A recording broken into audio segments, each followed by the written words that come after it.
The rain didn't just fall, it slammed into me, a cold, relentless fist pummeling my 14-year-old body as I crouched beside a dumpster in a Seattle alley.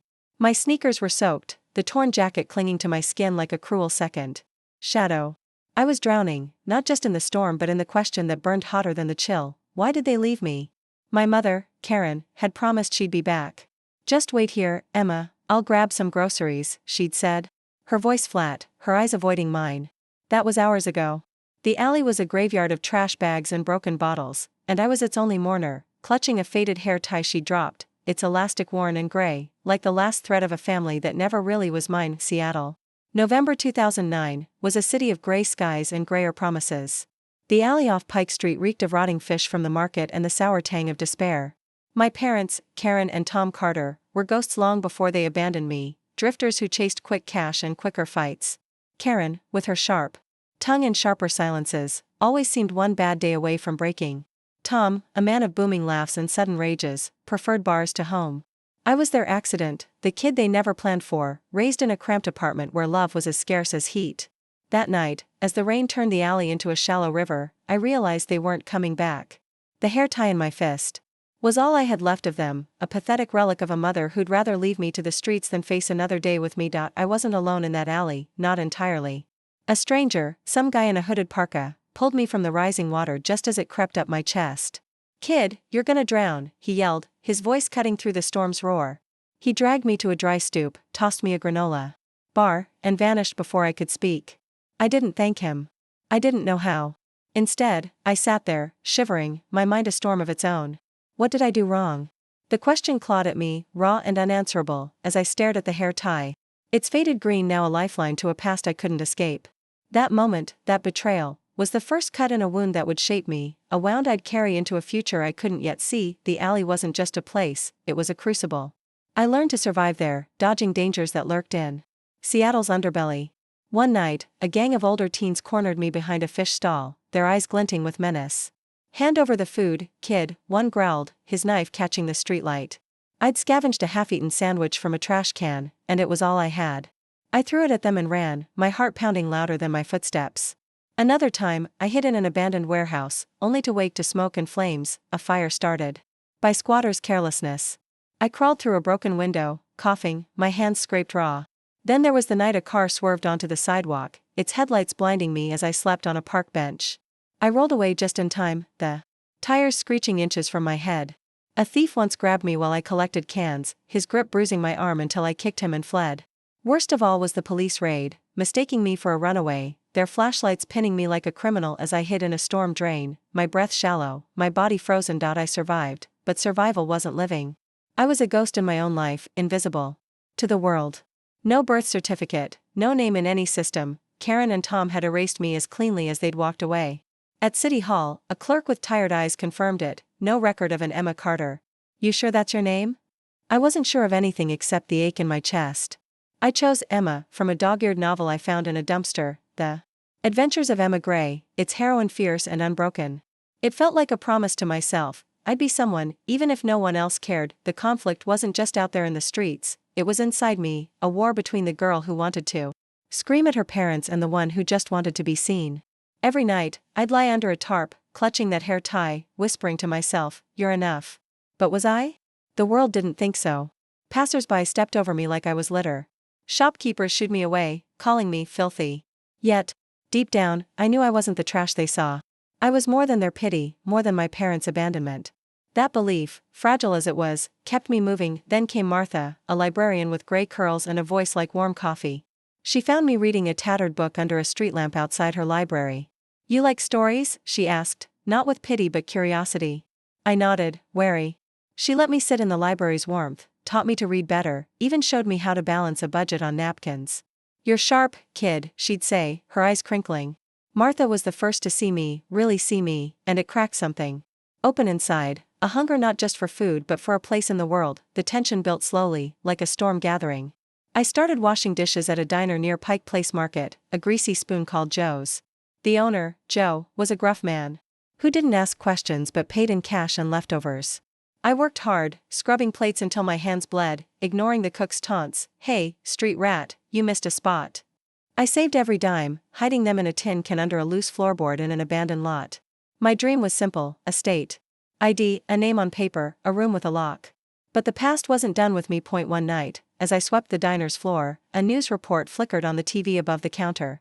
Local couple faces foreclosure after fraud allegations, the anchor said. I froze. There they were, Karen and Tom, my parents, looking older, haggard, their faces splashed across the screen. They'd been caught forging loan documents. And their house, the one I'd grown up in, was up for auction. My heart raced, not with pity but with something sharper: opportunity. I'd saved enough, barely, to bid on that house. Not for them, but for me. To own the place where they'd discarded me, to rewrite its story as mine. The pace quickened. I contacted a lawyer, a pro bono guy named Sam who'd helped Martha with some library grants. He was skeptical but game, guiding me through the auction process. The day of the bidding, I stood in a cold courthouse, my hands shaking as I held my bidder's card.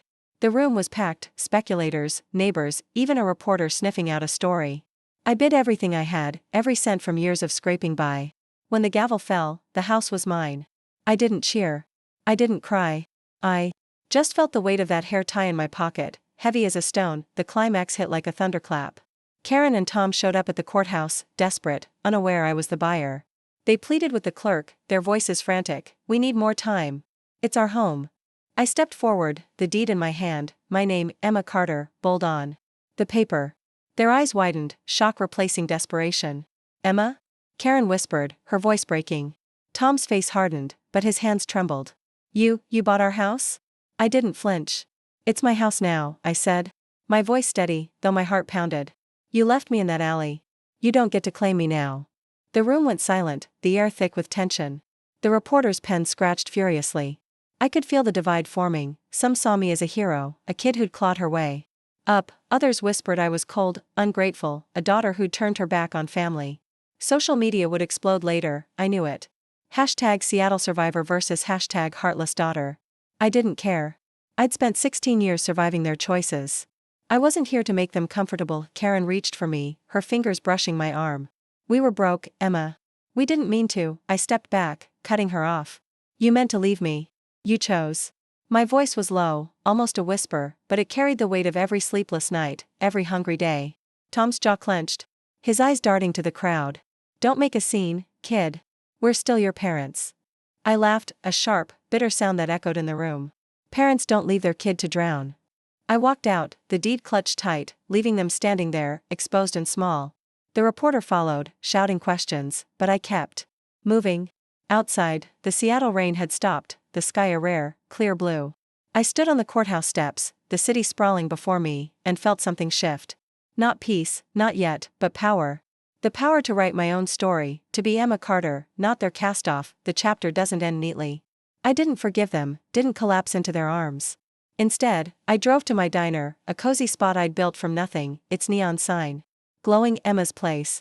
Inside, the smell of fresh coffee and frying bacon wrapped around me like a hug. I sat at the counter, the hair tie still in my pocket, and wondered, who sent that anonymous check to cover my diner's taxes last month? The question lingered, a thread of mystery in a life I thought I'd figured out. I didn't know then that Karen and Tom would come knocking again, that a viral video would soon split the city, some calling me a beacon of grit, others a traitor to family. I didn't know about the locked box Karen had left behind, or the man watching my diner from a parked car across the street. All I knew was this: I'd survived the alley, the fire, the streets. I'd survived them too.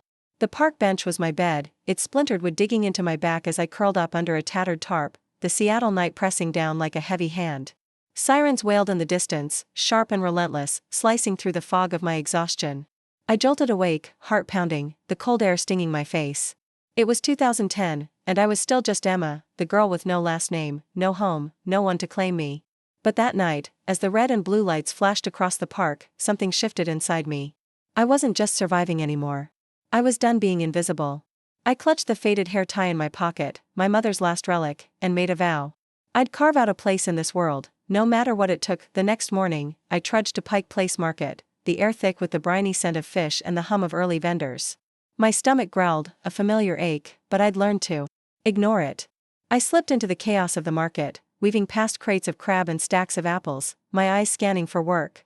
A diner called Sal's, tucked between a flower stall and a coffee cart, had a "Help Wanted" sign taped to its grimy window.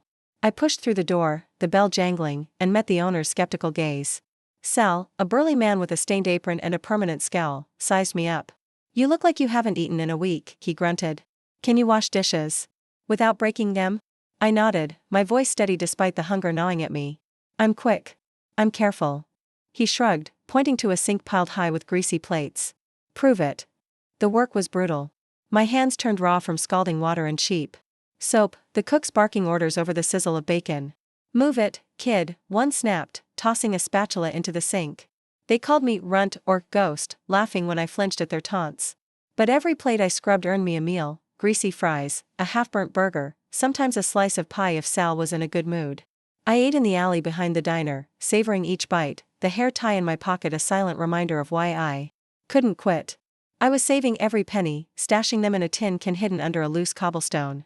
My dream was a state ID, a name on paper, a life that wasn't just shadows. One evening, as I scrubbed a pot caked with gravy, a woman's voice broke through the kitchen's din. "You're thorough," she said, her tone warm but not patronizing. I turned to see Martha, the librarian who'd let me read in her library's warmth months ago. Her gray curls were tucked under a knit cap, her eyes sharp with kindness. "I've seen you at the library, haven't I?" she asked. I nodded, wary but curious. She smiled. "Sal's a friend. He says you're a hard worker. Ever thought about waiting tables?" I froze, the sponge slipping from my hand. A job like that meant tips, maybe respect. "I don't know how," I admitted, my voice barely above a whisper. Martha's smile didn't waver. "I'll teach you. Come to my diner tomorrow. It's called Harbor Light, just down the street." Harbor Light was a step up from Sal's, cleaner, with checkered tablecloths and a jukebox that played old rock tunes. Martha ran it like a general, firm but fair, her laughter filling the room when a regular told a bad joke. She taught me to balance trays, charm customers, and memorize orders without a notepad. "You've got a good head, Emma," she'd say, her hand on my shoulder. I soaked up her lessons, moving silently but efficiently, earning the nickname Shadow from the cooks. They meant it as a jab, but I wore it like a badge. Shadows were survivors, slipping through cracks, unseen but always there. The days blurred into weeks, each tip adding to my tin can savings. But trouble found me, as it always did. One night, I dropped a plate of meatloaf, the crash echoing like a gunshot. The diner went quiet, all eyes on me.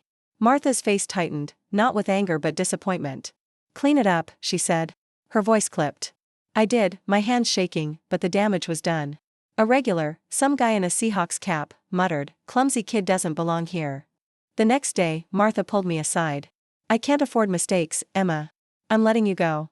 Her eyes were soft, but her words cut deep. I nodded, swallowing the lump in my throat, and walked out into the rain, my dream of stability slipping. Like that plate. I wandered the market, the weight of failure pressing down. That's when Miguel, a chef from a nearby taco stand, caught my eye. He was wiry, with a quick grin and flour-dusted hands. "Heard you got canned," he said, tossing me a warm tortilla. "You ever think about baking? Clara's bakery needs an apprentice. No pay, but you'll learn a trade." I hesitated, the memory of Martha's dismissal stinging, but something in Miguel's tone, hope, maybe, pushed me forward. "Where's the bakery?" I asked. He pointed to a narrow shop across the street, its sign reading Clara's Crumbs, in peeling paint. Clara was a force, a woman in her 50s with steel gray hair and a stare that could melt ice. Her bakery smelled of yeast and sugar, a haven from the market's chaos. "You got grit?" she asked, her voice like gravel. "I don't take lazy." I nodded, my jaw set. "I'll work harder than anyone." She handed me a broom. "Start with the floor. We'll see." The work was grueling, kneading dough until my arms ached, scrubbing ovens that singed my knuckles.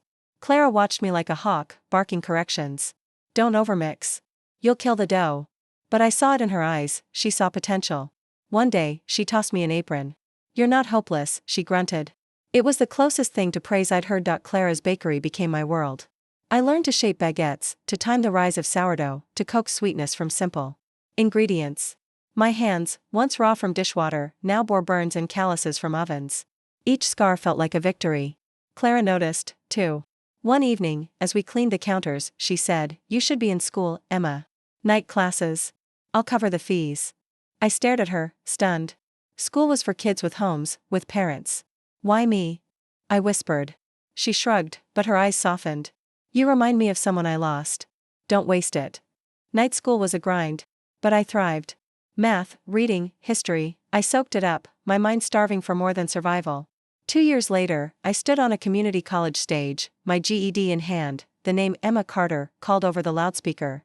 I'd chosen that name, claimed it from that dumpster novel, and now it was real. Back at the bakery, I wrote Emma on a bread bag, the ink bold and sure. It wasn't just a name, it was a declaration. I existed. Clara helped me get a state ID, navigating the bureaucracy that had erased me. When the card arrived, my face staring back from the plastic, I cried for the first time in years, not from pain, but from pride. The tension built, a slow burn that erupted at the Seattle Food Festival in 2017. I'd saved enough to buy a food truck, Emma's Eats, its menu a mix of Clara's recipes and my own twists, sourdough sliders, lavender shortbread, comfort food with soul. The festival was electric, the air alive with sizzling grills and cheering crowds. My truck was a hit, lines stretching down the block. I was in my element, flipping burgers, bantering with customers, my apron dusted with flour. Then I saw him, Tom, my father, weaving through the crowd, his face weathered but unmistakable. My heart stopped. He hadn't seen me in 16 years, but his eyes locked on mine, recognition dawning. Emma? His voice was rough, like he'd smoked a pack a day. He stepped closer, ignoring the customers waiting. You're doing all right, huh? Nice truck. His tone was too casual, like we were old friends, not a father who'd left his kid to rot. I gripped my spatula, my voice low. What do you want, Tom? He flinched at his name, no dad, to soften it. We're in trouble, kid. The bank's taking our house. You could help. Sign the diner over, just for collateral. I laughed, sharp and cold, the sound drawing stares. You left me in an alley. You don't get to ask for anything. The crowd murmured, phone's coming. Out, recording. Tom's face reddened, his voice rising. I'm your father. You owe us. I stepped out from the truck, my voice a hiss. I owe you nothing. I'm not your daughter. The words hung heavy, a line drawn in the sand. People whispered, some nodding, others shaking their heads.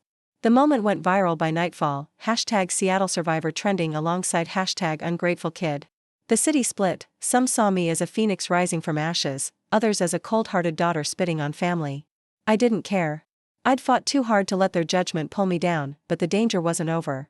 My diner faced sabotage, sugar swapped for salt, deliveries lost, rumors of health violations.